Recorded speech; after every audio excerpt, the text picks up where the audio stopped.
आज की इस प्रेस कॉन्फ्रेंस में आप सभी मीडिया कर्मियों का बहुत अभिवादन।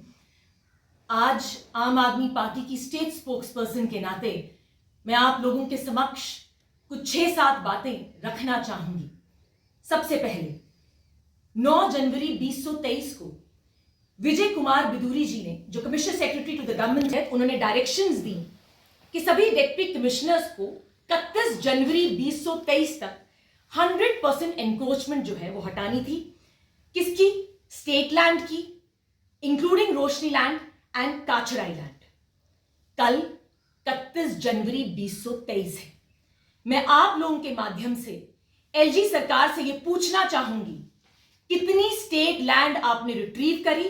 नंबर 2, कितनी एनक्रोचमेंट आपने हटाई? और honourable high court of Jammu and Kashmir का एक बहुत इंपॉर्टेंट ऑर्डर था डिवीजन बेंच का, जो 9 अक्टूबर 2020 को दिया गया। इस ऑर्डर में डिवीजन बेंच ने बहुत सारे कंक्लूजन्स निकाले और तकरीबन 19 से 20 डायरेक्शंस दी। उनमें कंक्लूजन नंबर 9, जिसे हम डायरेक्शन नंबर 6 कहते हैं, उसमें डिवीजन बेंच ने 9 अक्टूबर 2020 को एक बहुत बड़ी स्टेटमेंट कही। उन्होंने कहा, large tracts of state land vested under the Roshni act of 2001 have to be retrieved. मैं एलजी एडमिनिस्ट्रेशन से पूछना चाहूंगी कि हमें बताइए, आपने कितने large tracts of state land under the Roshni act आपने रिट्रीव किए हैं। उसी के साथ डायरेक्शन नंबर 9, जिसमें यह कहा गया कि एनक्रोचर्स को सैंक्शन दी गई बहुत बड़े बड़े कमर्शियल कॉम्प्लेक्सेस बनाने के लिए। कितने कमर्शियल कॉम्प्लेक्सेस आपने एनक्रोचमेंट से हटवाए और कितने एनक्रोचमेंट कॉम्प्लेक्सेस की जो है आपने टोटल एनक्रोचमेंट हटाई और आपने लैंड रिट्रीव करी। उसी के साथ डायरेक्शन नंबर 14, जिसमें बहुत स्पेसिफिकली लिखा गया कि 3,48,200 केनाल्स ऑफ लैंड जो है वो ट्रांसफर की गई अंडर द रोशनी एक्ट। कितनी जमीन आप इसमें से रिट्रीव कर पाए हैं? क्योंकि कल 31 जनवरी 2023 है। पूरी अगर डायरेक्शंस की बात की जाए, उसमें सबसे इंपॉर्टेंट डायरेक्शन थी डायरेक्शन नंबर 1, जिसमें खंडपीठ ने एक बहुत ही महत्वपूर्ण पॉइंट रखा। उन्होंने कहा, complete identities of the influential persons including ministers, legislators, bureaucrats, government officials, police officials and businessman, इन सब के नाम जो है आप डिक्लेयर करिए और बताइए। बहुत दुख की बात तो यह है, आज तक एलजी एडमिनिस्ट्रेशन और जम्मू कश्मीर की ब्यूरोक्रेसी के पास अभी तक भी कोई कंक्लूसिव लिस्ट नहीं है। ये जो कमिश्नर सेक्रेटरी साहब ने ऑर्डर निकाला 9 जनवरी 2023 को, ये ऑर्डर उन बड़े लैंड ग्रैबर्स के लिए नहीं था, बल्कि ये ऑर्डर उन लोगों के लिए था जिन्होंने एग्रेरियन रिफॉर्म्स के तहत उनको कुछ जमीनें मिली। सरकार ने उनसे वादा किया कि आप हमारी इस जमीन पर आके खेती बाड़ी करिए और जब भी हम आपसे जमीन वापस लेंगे तो आपको कॉम्पनसेशन दी जाएगी। मगर आज 9 जनवरी के ऑर्डर के बाद what is the status? The status is कि आज इन लोगों के पास एक थब्बा लगने वाला है, जिसे कहते हैं एनक्रोचर्स। तो मैं आप लोगों के जरिए एलजी एडमिनिस्ट्रेशन से ये पूछना चाहूंगी कि आपने इन पीड़ित लोगों के लिए क्या किया, कौन सी पॉलिसी बनाई। नंबर 2, कल बहुत इंपॉर्टेंट एक खबर जो है कठुआ के सभी अखबारों में, बल्कि सारी स्टेट जो इंपॉर्टेंट न्यूज़पेपर्स हैं उनमें दिखाई गई। उनमें लिखी गई, कठुआ के डीडीसी चेयरमैन कर्नल मान सिंह की जो एनक्रोचमेंट है 9 कनाल 15 मरला, ये एनक्रोचमेंट उनसे हटवाई गई। मैं एक आम आदमी पार्टी की स्पोक्सपर्सन के तहत कर्नल मान सिंह को एक डायरेक्ट जो है सबमिशन देना चाहूंगी कि आप नैतिकता के आधार पर अपना रेजिग्नेशन सबमिट करें। You are the DDC chairman of Kathua, और अगर डीडीसी चेयरमैन की ही एनक्रोचमेंट 9 कनाल 15 मरला है तो बाकी लोग कहां जाएंगे? तीसरा तथ्य जो मैं आपके सामने रखूंगी, 9 अक्टूबर 2020 के ऑर्डर के तहत एडमिनिस्ट्रेटिव अथॉरिटीज को हाई कोर्ट के खंडपीठ ने यह कहा कि आप जितने भी नेम्स हैं उनको आप नेम करिए और शेम करिए, वेबसाइट्स पे डालिए। मगर यह बहुत ही दुख की बात है कि अगर मैं आपके सामने कुछ डेटा रखूं तो कुछ 10-15 दिनों से जितने भी नाम रिलीज होते हैं वो वही 20-25 पॉलिटिशियंस के हैं, वही बिजनेसमैन के हैं, वही जो है बड़े बड़े लैंड ग्रैबर्स के हैं। मगर इन सब के परे जो है उन्होंने बीजेपी को रख दिया है। एलजी एडमिनिस्ट्रेशन को कहीं ना कहीं अपना जो रुझाव है, अपना जो ध्यान है, अब बीजेपी के नेताओं की तरफ करना पड़ेगा। खसरा नंबर 1789, विलेज गैंग, तहसील बलवाल। शेख शकील अहमद जी, जो एक बड़े ही वरिष्ठ एडवोकेट और उसी के साथ एक बहुत इंपॉर्टेंट सोशल एक्टिविस्ट रहे हैं जम्मू कश्मीर के, उन्होंने एक आरटीआई इंफॉर्मेशन डाली और पिछले 1 साल से वो एक ही इंफॉर्मेशन को बार बार चिल्ला चिल्ला के आप सभी मीडिया कर्मियों के तहत आप लोगों के समक्ष रख रहे हैं कि कविंदर गुप्ता जी का खसरा नंबर 1789 पे जो उनका कब्जा है वो एब्सोल्युटली इलीगल है। कविंदर गुप्ता जी का जो दूसरा मकान हाउस नंबर 44A जो कि एक्सेल्सियर लेन पलोड़ा में है, वो भी जेडीए की एनक्रोच्ड लैंड पे है। तो कहने का तात्पर्य यह होगा कि कब एलजी एडमिनिस्ट्रेशन अपना ध्यान उन्हीं 20-25 नाम जो उन्होंने लिस्ट में बार बार जो है वो निकालते हैं उससे हटा के वो कविंदर गुप्ता जी के ऊपर एक्शन लेंगे, उससे हटा के वो चंद्र प्रकाश गंगा जी पे एक्शन लेंगे जिनके अगेंस्ट बहुत ही एफआईआर जो है फाइल है, सत शर्मा जिनके अगेंस्ट ही किसी से भी नहीं छुपाए कि बहुत सारी एफआईआर जो है फाइल है, सांबा में वाटर बॉडी पे आपने एक प्रॉपर 3 सितारा होटल की कंस्ट्रक्शन करी, उसकी एक्सप्लेनेशन कौन देगा? सच तो ये है जितनी भी लिस्ट जो है एलजी एडमिनिस्ट्रेशन और उनकी ब्यूरोक्रेसी निकाल रही है, वो जो लिस्ट है वो सिलेक्टिव है और कहीं ना कहीं वो एक स्पेसिफिक रिलीजन को टारगेट कर रहे हैं। कविंदर गुप्ता जी ने कुछ ही दिन पहले एक स्टेटमेंट दी कि एनक्रोचर्स का कोई रिलीजन नहीं होता। तो इसी के तहत मैं आपके समक्ष एक बात रखना चाहूंगी उनके लिए कि अगर एनक्रोचमेंट का कोई भी रिलीजन मजहब नहीं होता तो क्यों नहीं वो सारी सफाई अपने घर से शुरू करते हैं? मोहल्ले को तो बाद में साफ कराएं, पहले अपनी सफाई जो है वो हाउस नंबर 44A से शुरू करें। इसी के बाद मैं आपके सामने तथ्य नंबर 4 रखना चाहूंगी। 18 फरवरी 2021 हाईकोर्ट ने ऑर्डर दिया जेएनके के चीफ सेक्रेटरी को। उन्होंने बहुत ही स्पेसिफिक ऑर्डर में लिखा कि जितने भी एक्स मिनिस्टर्स हैं, जितने भी आपके एक्स एमएलएज हैं, उनसे गवर्नमेंट अकोमोडेशंस एविक्शन उनको एविक्ट कराइए, उनसे गवर्नमेंट अकोमोडेशंस खाली कराइए। मगर ये बहुत दुख की बात है कि 2 जनवरी 2023 को जब एक आरटीआई लगाई गई, उसका एक रिजल्ट आया, उसका एक रिप्लाई आया 2 जनवरी 2023 को, और उसमें बहुत ही स्पेसिफिकली जो है एलजी एडमिनिस्ट्रेशन ने जवाब दिया कि 107 पॉलिटिकल पर्संस को हमने एविक्ट कराया है, मगर 21 दिसंबर 2018 को आपने नोटिस दिया 4 पॉलिटिशियंस को, जिसमें कविंदर गुप्ता जी, सुनील शर्मा जी, बाली भगत और सुखनंदन चौधरी जी के नाम है। सच तो यह है कि 21 दिसंबर 2018 का ऑर्डर जो एविक्शन का ऑर्डर है आज हो गई 2023, आज तक इस एविक्शन ऑर्डर पे कोई भी इंपॉर्टेंट डिसीजन जो है वो नहीं लिया गया। The fact of the matter is every country, every state, every union territory has to go as per the rule of law।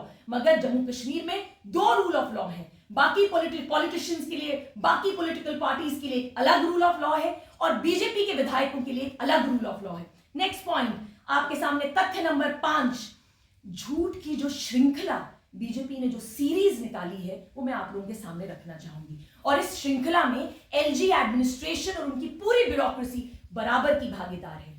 Interim application जो है नंबर 48/2014 जो है उसका ऑर्डर आया PIL 19/2011 के तहत एक ऑर्डर आया 9 अक्टूबर 2020 को। ये ऑर्डर जो था इसमें प्रॉपर्ली घोषित कर दिया गया कि रोशनी एक्ट जो है वो अनकॉन्स्टिट्यूशनल है।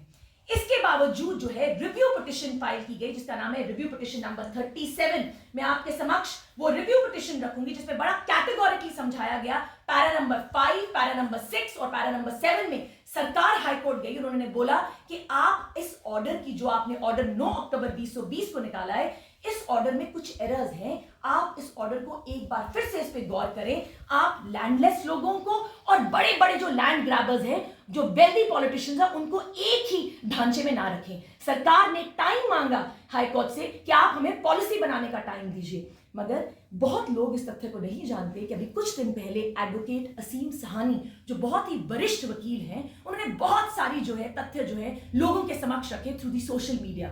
असीम सहानी जी ने एक बहुत इंपॉर्टेंट स्टेटमेंट दिया कि जो रिव्यू पिटिशन फाइल की गई सरकार के तहत, सरकार ने जो रिव्यू पिटिशन फाइल करी हाईकोर्ट में, उसमें बड़ा कैटेगोरिकली सरकार ने कहा था कि कहीं ना कहीं जो है हम लैंडलेस लोगों के लिए कोई पॉलिसी लेके आएंगे। असीम सहानी जी ऑन रिकॉर्ड ये कह के गए हैं कि इन दी ओपन कोर्ट दोनों जजेस ने सरकार के वकील को यह कहा कि आपको रोका किसने है पॉलिसी बनाने के लिए? आज 2 साल हो गए। आपके माध्यम से मैं सरकार से पूछना चाहूंगी, do you have a policy for all these landless people? Do you have a policy for all the peoples who have very small dwellings? आपके पास कोई भी पॉलिसी नहीं है। इसी के साथ ही साथ सरकार का दूसरा झूठ, 10 दिसंबर 2020 को सरकार जो है अपना सॉलिसिटर जनरल तुषार मेहता जो है जेएनके एडमिनिस्ट्रेशन को रिप्रेजेंट करते हैं सुप्रीम कोर्ट में, वहां पे वो एक स्टेटमेंट देते हैं कि कोई भी कोर्सिव एक्शन नहीं लिया जाएगा उन बेनिफिशरीज का जो रोशनी एक्ट के तहत है। उसके बाद 20 जुलाई 222 को एक बहुत इंपॉर्टेंट एमओएस का जो एक स्टेटमेंट है वो रिलीज हुआ। वो स्टेटमेंट मैं आपके समक्ष रखना चाहूंगी। ये 20 जुलाई 2022 का जो है ये स्टेटमेंट है। इस स्टेटमेंट पे अगर आप अपना कैमरा पैन करें तो राज्यसभा के मेंबर ने minister of state in the ministry of home Shri Nityanandan Rai ji से कुछ सवाल पूछे। उन सवालों में से उन्होंने नित्यानंदन राय जी से पूछा कि भाई आप बताइए, आपने कितनी जो जमीन है वो रिट्रीव कर ली है, आपने कितनी जो आपका जो स्टेटस क्या है allotted status of the land which is allotted to the beneficiaries. आप इस चीज पे जो है अपनी जो है जो अपना उत्तर है वो बड़े प्रॉपरली रखिए। अगर आप इसका लास्ट वाले जो पैराग्राफ्स पढ़ेंगे, इसमें उन्होंने बड़े बेहतरीन तरीके से नित्यानंदन राय जी ने अपना उत्तर दिया और उसके लास्ट पैराग्राफ में उन्होंने एक बहुत इंपॉर्टेंट पॉइंट रखा। उन्होंने कहा, more than 70 review petitions have been filed in the Honorable Supreme Court and the High Court of J&K. The government of Jammu and Kashmir has also filed a review petition. इसका मतलब अर्थात कि 70 से ज्यादा जो है अप्रोक्सीमेटली रिव्यू पिटिशन जो है रोशनी एक्ट का जो ऑर्डर था जो 9 अक्टूबर 2020 का, उस ऑर्डर के अगेंस्ट बहुत सारी रिव्यू पिटिशन जो है सुप्रीम कोर्ट में फाइल्ड है और ऑनरेबल हाई कोर्ट के सामने फाइल्ड है। अगर इतनी पिटिशंस ऑलरेडी फाइल थी तो 9 जनवरी 2023 का ऑर्डर आपने किस बिना पे निकाला, व्हेन यू ऑलरेडी न्यू कि जो रोशनी एक्ट के तहत जो आप लैंड रिट्रीव करना चाहते हैं वो मैटर ऑलरेडी सब जुडिस था कोर्ट में। इसी के साथ एलजी साहब ने 20 जनवरी 2023 को अपना एक वर्बल स्टेटमेंट दिया जिसमें वो कहते हैं, no poor man and common man would be touched as per the order of 9 January 2023। मेरी एलजी साहब से एक बहुत ही विनम्र निवेदन है, आप एक बहुत ही प्रतिष्ठित आदमी हैं जम्मू कश्मीर के, आपका रुतबा बहुत ही ऊंचा है, आप चाहें तो लोगों की जिंदगियां बदल सकते हैं। Kindly give us a written order, आप एक कॉरिजेंडम निकालिए, आप रिटन ऑर्डर निकालिए जो आपने जैसे आपने 9 जनवरी 2023 का ऑर्डर निकाला, उसके बाद आप एक रिटन ऑर्डर निकालिए जिसमें आप बड़े बेहतरीन तरीके से लिखिए कि नो पुअर पीपल और no common man would be touched. सच तो ये है कि courts is a very expensive business. इस तरह का ऑर्डर निकाल के उन्होंने कोर्ट में बहुत सारी लिटिगेशन के जो दरवाजे हैं वो खोल दिए। Not everybody in Jammu and Kashmir can afford to go before the honourable high court और can afford the expenses of the honourable supreme court of India. और ये चीज एलजी साहब को बिल्कुल 9 जनवरी का जब ऑर्डर उनके कमिश्नर सेक्रेटरी रेवेन्यू निकालते हैं उनको ये दिमाग में रखनी चाहिए थी। It is an absolutely futile exercise जो इन्होंने रखी। और मैं जो आखिरी तथ्य आप लोगों के सामने रखना चाहूंगी वो है 9 जनवरी 2023 का जो ऑर्डर है वो अब जो ऑर्डर वाकई में सही है या गलत है ये डिसाइड करेगी कल honourable supreme court of India. आज की ये प्रेस कॉन्फ्रेंस बनाने की सबसे मेन वजह यही थी कि कल सुप्रीम कोर्ट 31 जनवरी 2023 को सुप्रीम कोर्ट जो है इस एंटी एनक्रोचमेंट का जो सर्कुलर है 9 जनवरी 2023 का, इस सर्कुलर पर सुनवाई करेगी। और जब तक और हम अब यही देखेंगे कि अब इस रोशनी का जो ऑर्डर जो इन्होंने निकाला है 9 जनवरी 2023 का एंटी इंक्रोचमेंट जो ऑर्डर निकाला है इसके तहत अब सुप्रीम कोर्ट क्या डिसीजन लेगी ये अब ऑनरेबल सुप्रीम कोर्ट ही डिसाइड करेगी कल। मैं एलजी एडमिनिस्ट्रेशन से अंत में यही बोलना चाहूंगी that the government is for the people. आपकी एडमिनिस्ट्रेशन, आपकी ब्यूरोक्रेसी लोगों के लिए होनी चाहिए। आप प्रो पीपल पॉलिसीज निकालें, आप लोगों को हैरेस मत करिए, आप ऐसी पॉलिसीज निकालिए जिससे गरीब से गरीब तबके का आदमी भी जो है आपसे खुश रह सके। आज बहुत बड़ा दिवस है जिसे शहीदी दिवस कहते हैं और आज महात्मा गांधी जी ने सत्य और अहिंसा की बात दुनिया भर में करी।